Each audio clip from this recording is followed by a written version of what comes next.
Bonjour à tous. Vous avez tous entendu dire que les bactéries étaient nécessaires au démarrage d'un bac. Mais qu'en est-il après le cyclage? Quel rôle jouent ces bactéries invisibles et faut-il en ajouter dans nos bacs? C'est ce qu'on va voir aujourd'hui sur la chaîne.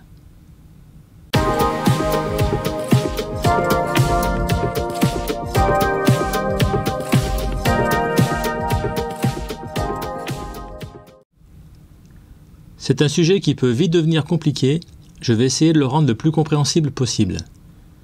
Je tiens à préciser que je ne suis pas chimiste ni biologiste, les informations que je vais vous donner sont le fruit de mes connaissances acquises toutes ces années et la synthèse d'informations provenant de chimistes et de l'expérience d'aquariophiles. De nos jours, la pression environnementale, la prise de conscience et les diverses réglementations tendent de plus en plus à recourir aux pierres mortes pour le démarrage d'un bac récifal. Une fois la mise en eau effectuée, il va falloir attendre environ 1 à 3 mois avant d'envisager l'introduction de détritivores et poissons. Pendant cette phase, le cycle de l'azote va se mettre en place. C'est là que la naissance des bactéries utiles à notre bac a lieu.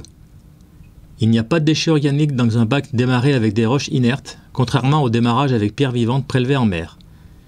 On aide donc avec un apport de nourriture une fois par semaine, une demi-moule ou des granulés. Ces déchets vont se dégrader en ammonium qui contient de l'azote, des bactéries appelées aérobies car elles utilisent l'oxygène pour oxyder cet ammonium en nitrite puis en nitrate. On appelle cette première étape la nitrification.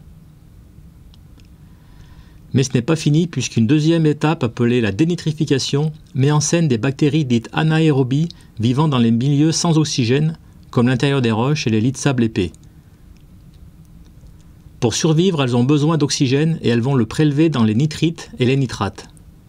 Il en résulte de l'azote gazeux, volatile, qui sera extrait du bac et ainsi le cycle de l'azote sera bouclé. On peut réduire le temps de cycle en faisant des apports en bactéries vendues dans le commerce. Leur efficacité est sans doute réelle, mais vous aurez le même résultat en attendant sagement que le processus se mette en place.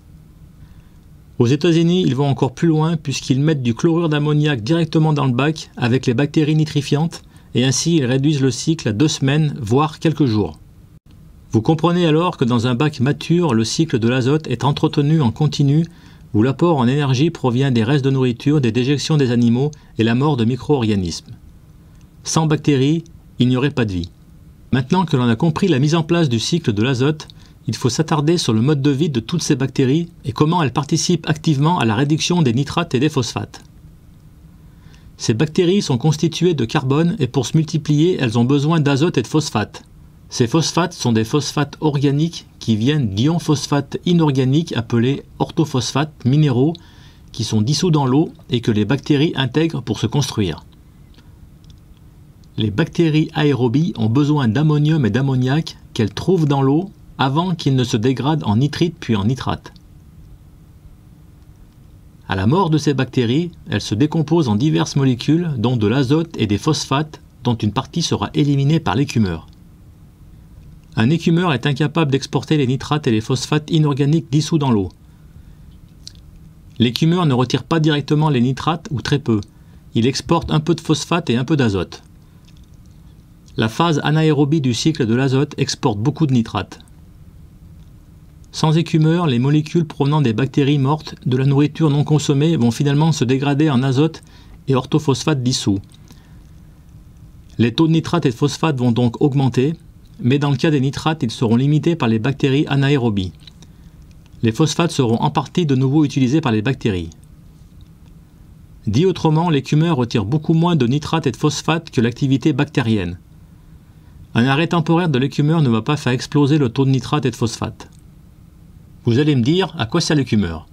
Eh bien, à l'origine, c'était pour aider à extraire une partie de la matière organique avant que celle-ci ne soit prise en compte par le traitement biologique. Sauf que la technologie aidant, ces appareils sont désormais capables de tout extraire et d'affamer l'écosystème, ne laissant que les bactéries. Alors oui à l'écumeur pour venir en aide aux pierres vivantes, mais de façon raisonnée. A noter que les mousses et le perlon sont qualifiés de nids à nitrate, car étant fortement oxygénés, ils participent bien à la phase aérobie, mais pas à la phase anaérobie. Ils produisent donc des nitrates, mais ne sont pas en mesure de les réduire en azote. C'est la phase anaérobie qui exporte beaucoup de nitrates, d'où l'intérêt d'avoir suffisamment de supports bactériens, des roches ou un lit de sable épais. Si les nitrates et phosphates sont indétectables, les bonnes bactéries meurent, ce qui profite aux mauvaises bactéries qui se nourrissent d'autres molécules. Mais un taux nul de nitrate et de phosphate ne veut pas forcément dire qu'il n'y en a pas, mais qu'ils sont consommés par les bactéries et donc qu'elles sont en nombre suffisant.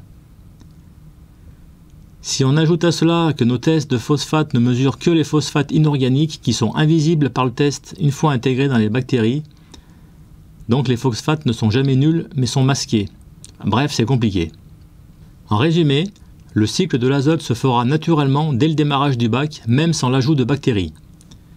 L'objectif, c'est que tout ce petit monde soit en mesure de recycler les déchets produits par l'aquarium.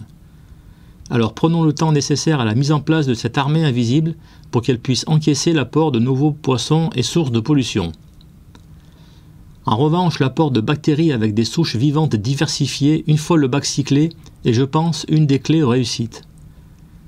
On peut désormais trouver en ligne des bactéries de ce type associées à de la microfaune pour enrichir les espèces de bactéries et ainsi peupler suffisamment son bac pour ne pas laisser de place par exemple aux tant redoutées cyanobactéries.